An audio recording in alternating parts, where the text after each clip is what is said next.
నిర్మాణం పేరుతో పవన్ కళ్యాణ్ పొలిటికల్ డ్రామాలకు తెరలేపిండు. తన సభకు పర్మిషన్ రాలేదన్న సాకుతో ప్రెస్ మీట్ పెట్టి తెలంగాణపై మళ్లీ విషం చిమ్మిండు. తెలంగాణ ఎవడయ్య జాగిరని అడుగుతావా పవన్ కళ్యాణ్? అవును బై, బరాబర్ తెలంగాణ మా అయ్య జాగిరే. మీ అయ్య జాగిరే ఎక్కడో అక్కడ వేసుకో. ఒళ్ళంతా విషం నింపుకొని తీయటి మాటలతో మోసగించాలని పవన్ పగటి నాటకం చేస్తున్నాడు. తెలంగాణను ఏనాడు అగౌరవపరచలేదా?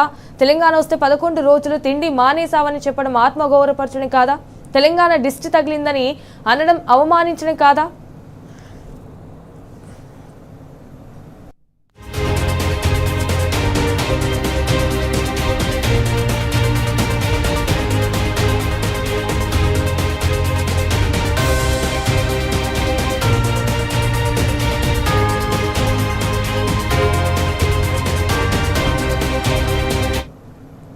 తెలంగాణకు వ్యతిరేకం కాదట, విభజన జరిగిన తీరుకు వ్యతిరేకమట. తెలంగాణ విభజన తీరు సరైనదేనా అని ప్రశ్నించాడు పవన్ కళ్యాణ్. ఎంత ధైర్యం నీకు?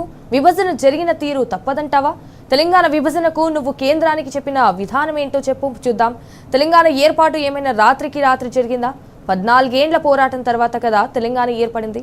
2009 నుంచి 2014 దాకా జరిగింది. ఏంటి, ఇచ్చిన తెలంగాణను వెనక్కి తీసుకొని మరి 5 ఏండ్లు అప్పటి కేంద్ర ప్రభుత్వం రాజకీయ ప్రక్రియ చేపట్టలేదా?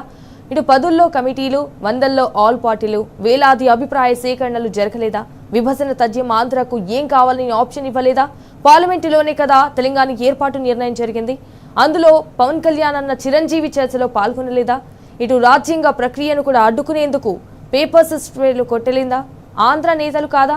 పార్లమెంటరీ ప్రాసెస్ ను అడ్డుకునే కుతంత్రాలు చేసింది తెలంగాణ వాళ్ళ? ఆంధ్ర నేతల ప్రజాస్వామ్య పద్ధతిలో జరిగిన తెలంగాణ ఏర్పాటును అడ్డుకొని సిగ్గు లేకుండా విభజనను తప్పుపడతారా? ఏంటి, తెలంగాణ అంటే నీకు ప్రేమ, ఇష్టమా? సినిమా డైలాగులతో ఎవరిని మోసం చేస్తున్నావు? తెలంగాణ 4.5 కోట్ల ప్రజల ఆత్మగౌరవాన్ని అవహేళన చేస్తూ ప్రేమ దోమ అంటూ డ్రామాలాడతావా?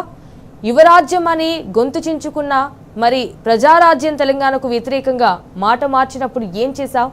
తెలంగాణ మాట మార్చడం తప్పని ఈ అన్నను ఎందుకు నిలదీయలేదు? తెలంగాణకు కరెంటు రాకుండా కుట్ర చేసినప్పుడు ఎక్కడికి పోయావు నువ్వు?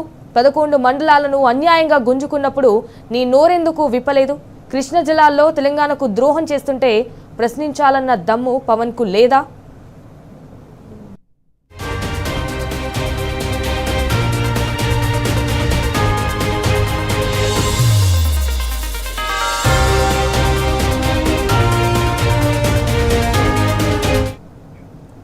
సో రైట్, ఇప్పుడు దీనిపైన డిస్కస్ చేయడానికి పల్లె రవికుమార్ అయితే బీఆర్ఎస్ మనతో జాయిన్ అవుతున్నారు ఫోన్లో. ఎస్ రవికుమార్ గారు, ఇటు తెలంగాణలో అయితే మళ్ళీ గుంటనక్కలు అయితే మోహరిస్తున్నాయి. ఇటు పవన్ కళ్యాణ్ చేసిన వ్యాఖ్యలకు అసలు దీనిపైన ఏం చేయాలి, ఎలా చూడాలి?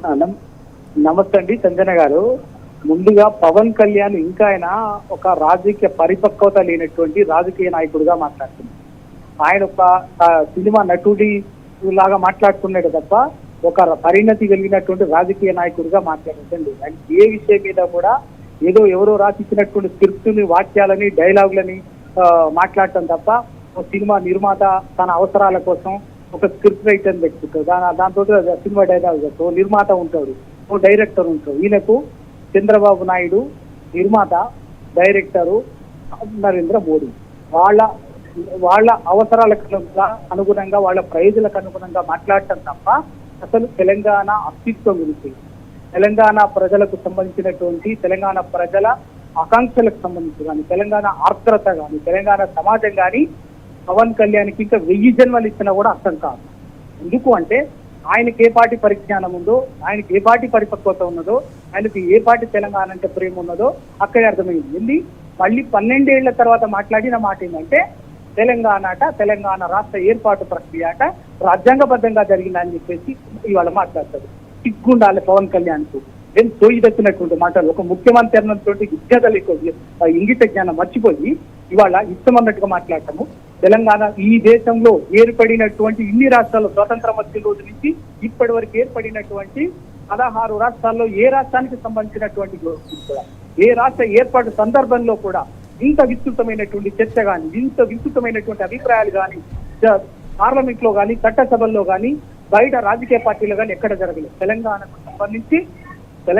సంబంధించి చాలా స్పష్టంగా రాజ్యాంగం పొందుపరిచినటువంటి ఆర్టికల్ 3లో 3కి అనుగుణంగా విస్తృతమైనటువంటి చర్చలు జరిగి దానికి అనుగుణంగా పార్లమెంట్ లో రాష్ట్రం ఏర్పడింది. అది ఇవాళ ఆయనకట ఇవాళ 12 ఏళ్ల తర్వాత మేలుకొచ్చింది పవన్ కళ్యాణ్ గారు. ముందు ఆయన రాజకీయ పరిణతిని తెచ్చుకొని మాట్లాడితే మంచిది. తెలంగాణ విషయంలో నోటికొచ్చినట్టుగా ఇష్టానుసారంగా మాట్లాడితే ఆయన ఏమో అనుకుంటుండు కానీ ఏదో తెలంగాణ చైతన్యం ముందు చాలా మంది మీ తాతలే పైజాములు కూడా కూర్చున్నట్టుండి తెలంగాణ.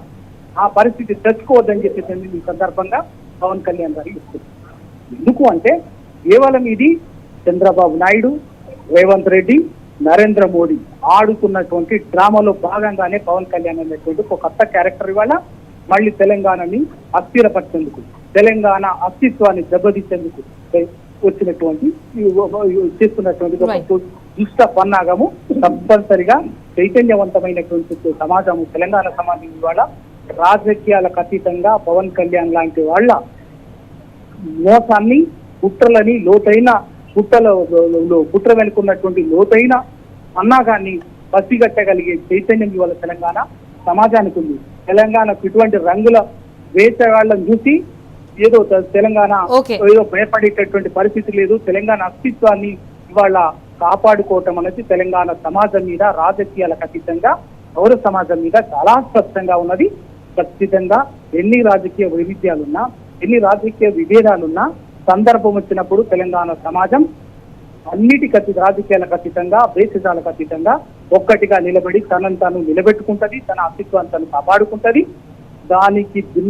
దానికి భంగం కలిగించడానికి వచ్చేటటువంటి వాడు ఎంత పెద్ద మొనగాడైనా కూడా తల్లి తరుముతుంది. ఆ ప్రాంతం వాడేంటే ఇదే తెలంగాణ వాడేది ఈ ప్రాంతంలో బొందబెట్టి గోతి దొవి బొందబెట్టి. ఓకే, థ్యాంక్ యూ పల్లె రవికుమార్ గారు. థ్యాంక్ యూ అండి.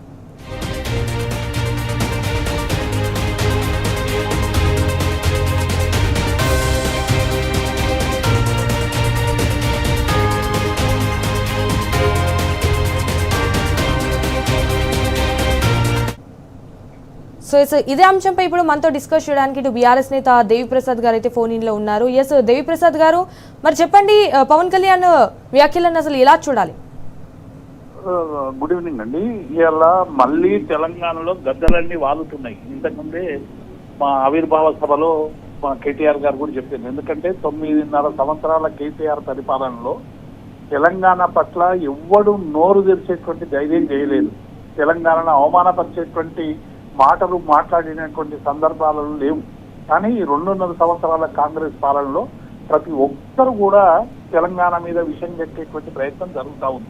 మొన్న మోదీ గారు హైదరాబాద్కు వచ్చినప్పుడే మేమందరం కూడా ఇది ఒక కుట్రలో భాగంగా చంద్రబాబు నాయుడిని, తర్వాత పవన్ కళ్యాణ్ని మోదీ కలుస్తున్నారని మేము అనుకున్నాం. ఎందుకంటే తెలంగాణ విభజన మీద మోదీ మాట్లాడినటువంటి మాటలు, ఎందుకంటే తల్లి శిశువు జన్మించింది, తల్లి మరణించింది అని చెప్పే మాటలు కానీ, సూర్య పార్లమెంట్ లో చాలా స్పష్టంగా పాకిస్తాన్ ఇండియా విభజనతో తెలంగాణను పోల్చడం కానీ, అట్లాగే తలుపులు పెట్టి చీకట్లో విభజన జరిగిందని చెప్పినటువంటి అనేక మంది ఆంధ్ర కాంగ్రెస్ నాయకుల మాటలు కానీ, ఇవన్నీ కూడా ఇవాళ పవన్ మళ్ళీ ఒకసారి దాన్ని, ఎందుకంటే తెలంగాణ విభజన అనేటువంటిది ఇవాళ రాజ్యాంగబద్ధంగా అనేక వీరోచితమైనటువంటి పోరాటాలు, ప్రాణత్యాగాలు, అసమాన పోరాటాలు, 14 ఏళ్ల కేసీఆర్ గారి ప్రయత్నం, ఒక 6 దశాబ్దాల పాటు కవులు, కళాకారులు, మేధావులు చేసినటువంటి పోరాటాన్ని ఇవాళ అవహేళన చేసి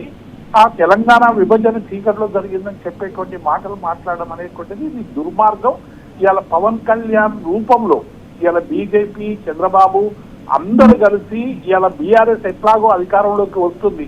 ఎందుకంటే కాంగ్రెస్ పరిపాలన పట్ల ప్రజలందరూ కూడా ఇవాళ తీవ్రమైనటువంటి ఆవేదనతో, ఆక్రోశంతో పోవాలి. ఎక్కడికి పోయినా కూడా కేసీఆర్ పరిపాలన కావాలని ప్రజలు చెప్తున్నటువంటి సందర్భంలో రాబోయే ఎన్నికల్లో బీఆర్ఎస్ పార్టీని దెబ్బతీయడానికి ఒక కుట్రపూరితమైనటువంటి చర్య జరుగుతున్నది అనేటువంటి విషయం దీని ద్వారా చాలా స్పష్టమైతా ఉంది. ఎందుకంటే చాలా ముందు అంతకుముందు గోరెటెక్కన వాళ్ళు మీరు రావచ్చు పోవచ్చు, రొయ్యలు అమ్ముకోవచ్చు అని, మీరు రావచ్చు పోవచ్చు, సినిమాలలో నటించవచ్చు, శనివారం ఆదివారం హాయిగా విశ్రాంతి తీసుకోవచ్చు. కానీ ఇక్కడ తెలంగాణ ప్రజల మీద ఆధిపత్యం చెలాయిస్తే ఊరుకోమనేటువంటి మాటను అనేక సందర్భాల్లో చెప్తా ఉన్నాం, మళ్ళీ ఇప్పుడు కూడా చెప్తా ఉన్నాం. నువ్వు 11 రోజుల పాటు విభజనను నిరసిస్తూ అన్నం తినటువంటి పవన్ కళ్యాణ్కు ఇవాళ తెలంగాణలో తిరిగేటువంటి హక్కు ఉందండి. మొదలు ముక్కు నేలకు రాయాలి పవన్ కళ్యాణ్. తెలంగాణ ప్రజల పట్ల ఆయన అనుసరించినటువంటి దాని మీద ఇవాళ ముక్కు నేలకు రాసినాక తెలంగాణ రాజకీయాల మీద మాట్లాడాలి. కానీ ఇవాళ ఏమైతుందంటే బీజేపీ అట్లాగే టీడీపీ చేతుల్లో ఈ పవన్ కళ్యాణ్ ఒక పావుగా ఇవాళ వాళ్ళు ఉపయోగించుకునేటువంటి ప్రయత్నం చేస్తూ ఉన్నారు. ఇవాళ అన్ని రాజకీయ పార్టీల మీద కూడా ఆయన చేసిన వ్యాఖ్యానాలు చూస్తూ ఉంటే అసలు ఎన్నడూ కూడా ఒక స్థిరత్వమైనటువంటి రాజకీయాలు తెలియనటువంటి ఒక మూర్ఖ రాజకీయవేత్తగా మాట్లాడుతూ ఉన్నాడు. ఇలా అనేక మందిని పెట్టి బెదిరించేటువంటి ప్రయత్నం చేస్తా ఉన్నాడు. మేము భయపడము, మేము దాడులు చేస్తామనే పద్ధతిలో ఇలా బెదిరిస్తా ఉన్నారు. మీరు ఉప ముఖ్యమంత్రి, ఆంధ్రప్రదేశ్ కు ప్రజలు నేను ఉప ముఖ్యమంత్రి చేసిండ్రు, ఆంధ్ర నిర్మాణం చేయాలి, ఇక్కడ నవ నిర్మాణం ఏం చేస్తావు, ఇక్కడ ఏం నిర్మాణం చేద్దామని వస్తున్నావు అంటే బీజేపీని, టీడీపీని, జనసేన ముగ్గురు కలిసి బీఆర్ఎస్ పార్టీని మీద దాడి చేయడానికి చేస్తున్నటువంటి ప్రయత్నం. దీన్ని తెలంగాణ ప్రజలు తీవ్రంగా వ్యతిరేకిస్తున్నారు. డెఫినెట్ గా మీరు తెలంగాణ ఆంధ్ర మధ్య ఉన్నటువంటి విషయాల మీద మీరు స్టాండ్ ఏంటో చెప్పండి పవన్ కళ్యాణ్ గారు. మీరు తెలంగాణ రాజకీయాల గురించి మాట్లాడే ముందు మొదలు వీటికన్నిటికీ జవాబు చెప్పిన తర్వాత తెలంగాణలో పర్యటించాలని నేను డిమాండ్ చేస్తాను. ఓకే, థ్యాంక్ యూ అండి దేవిప్రసాద్ గారు.